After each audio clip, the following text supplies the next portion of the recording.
Hello and welcome to Twist List. Today we are looking at 10 things you didn't know about the plague. The plague has killed hundreds of millions, sweeping across entire countries and bringing civilizations to their knees.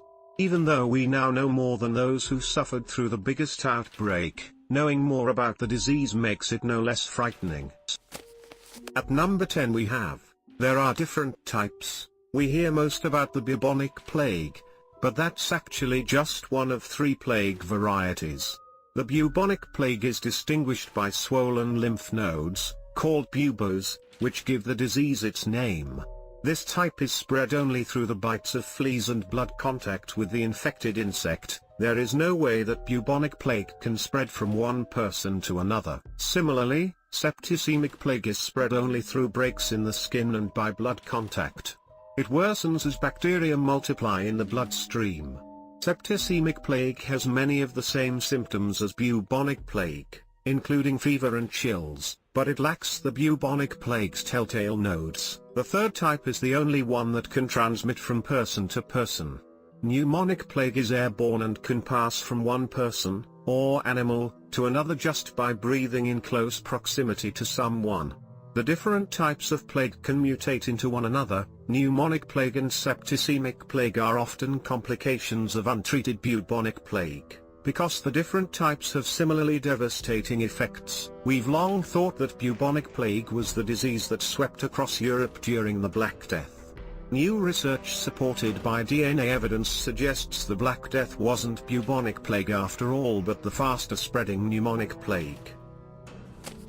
The 9th spot on the list is occupied by, it originated in China. Researchers have successfully traced the presence of bubonic plague back to its origins in China, more than 2,600 years ago. Different strains of the plague have different bacterial structures. By looking at each strain's distribution, researchers have traced bubonic plague backward along the Silk Road, isolating 17 different bacterial strains. All these mutations trace back to a single type of bacteria that only started spreading outside of China in the last 6 centuries, carried by rats on ships leaving Chinese ports. In 1409, ships carried the plague into East Africa. It also spread outward both east and west, through Europe and through Hawaii. It eventually came to the United States in the late 1800s after an epidemic swept through the Yunnan province. Number 8 on our list is, The Village That Sacrificed Itself. In 1665, a tailor from the village of Eyam in Derbyshire, England ordered cloth from London. When the delivery came, the village received much more than just cloth. It became infected with the plague, which was already laying waste to the capital. People started dying, but they knew the plague hadn't spread to nearby villages. So, led by clergyman William Mompesson, the villagers decided to quarantine themselves, staying in the plague-stricken town to prevent the disease from spreading. The quarantine began in June 1666. From that point onward, no one could enter or leave the village. Neighboring towns left food at designated places well outside of the village proper. Pre-quarantine, 78 died, and by the end of the plague, that number climbed to 256. Before the townspeople opened their village once again to outsiders, they burned furniture and clothing, hoping to eradicate any traces of the disease that might still lie dormant. The sacrifice was a success. None of the neighboring villages had a single case of the plague. Mompesson lost his wife Catherine to the disease, but he himself survived.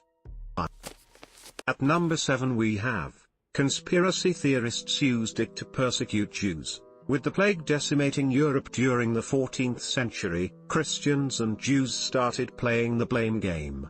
An estimated 25 million people died in the first part of 1348, and a rumor soon began that the plague was a Jewish conspiracy to wipe out Christianity. Supposedly, the conspiracy had begun in Toledo, Spain and spread throughout Europe.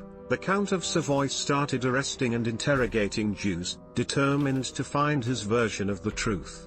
His brutal torture elicited many confessions of responsibility, mostly people confessing to poisoning town and city water supplies. The count sent these confessions to other towns as a warning, but the people there took them more seriously. Hundreds of Jewish settlements were burned to the ground, and countless people were murdered. In Strasbourg, nobility and city authorities clashed over whether to massacre their Jewish citizens. The nobles figured doing so could remove the threat of plague and their creditors in one go. On Valentine's Day 1349, around 2,000 Jews burned on a massive wooden platform in Strasbourg, their wealth seized and redistributed among the Christian nobles. The plague still came to Strasbourg. It took 16,000 lives. Number 6 on the list is, the plague wasn't a guaranteed killer.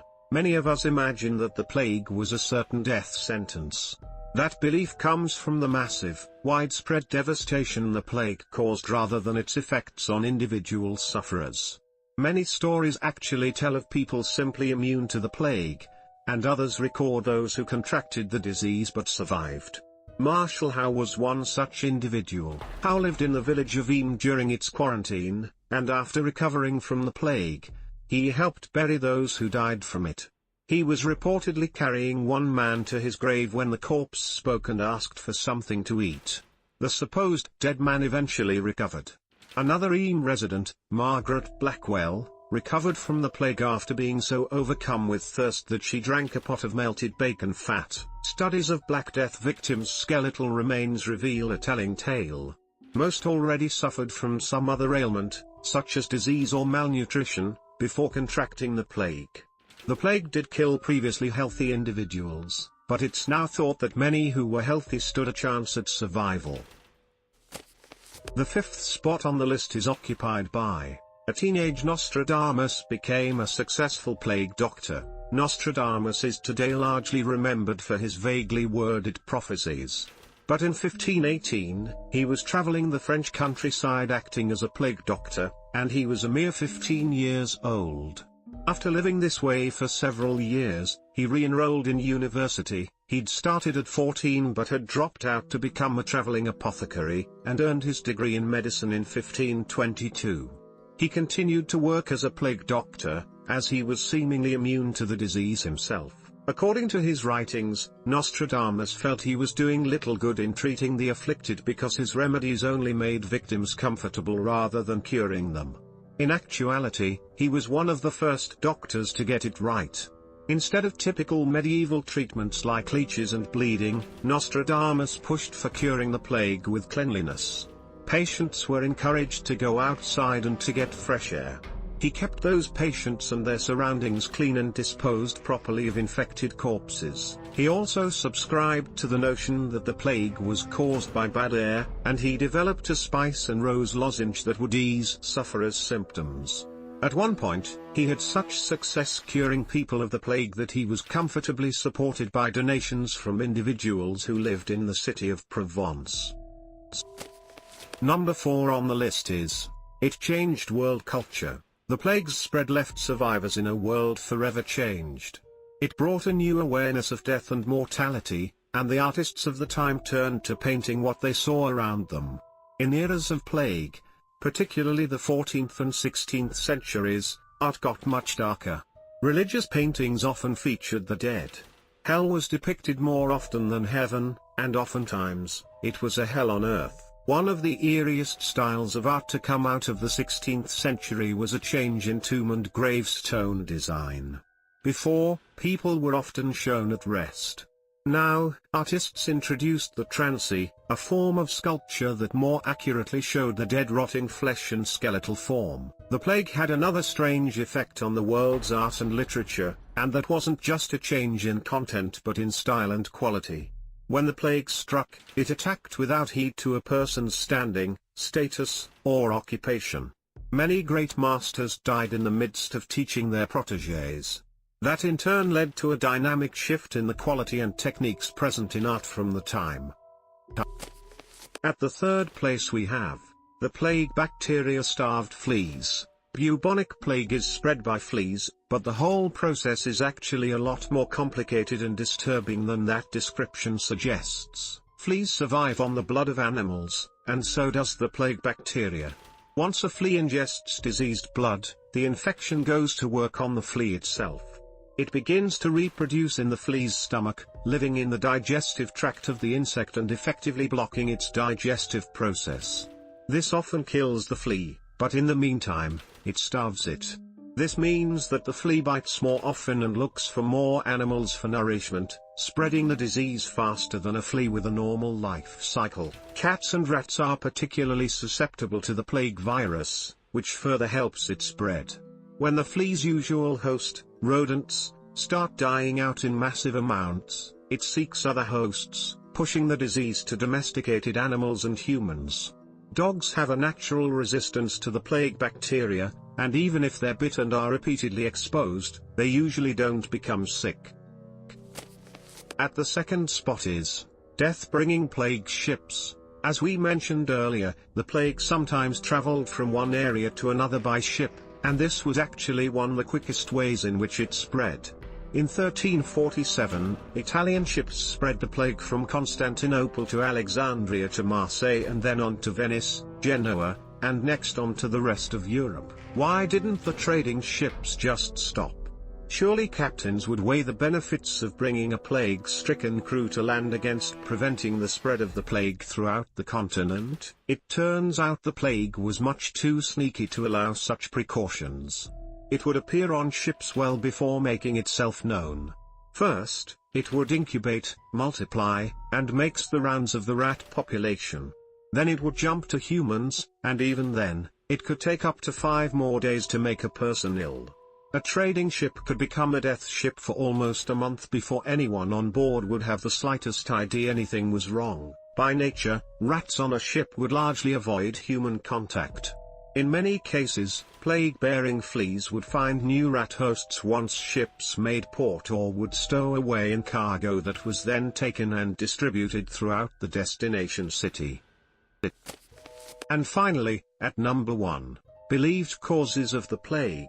The rampant illness and the countless deaths left survivors throughout history looking for a reason for their suffering.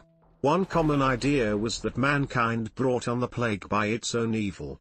Supporters of this theory pointed to passages in the Bible where God used pestilence and plagues as a weapon to punish the unholy. In the book of Revelation, pestilence is one of the 4 horsemen of the apocalypse, and people felt that this disease surely heralded the end of the world. To the nobility and other authority figures, this idea had a practical advantage.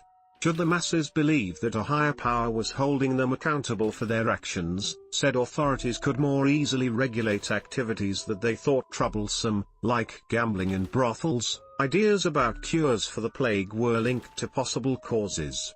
It was long thought that the balance of the humors and states of the body was crucial to staying healthy. If that was true for humans, then the same might be true for the universe.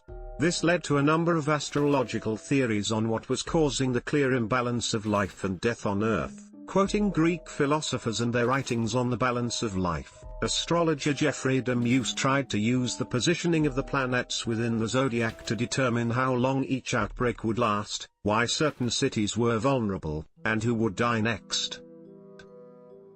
Thanks for watching. If you enjoyed this video and would like to see more, then please hit the subscribe button.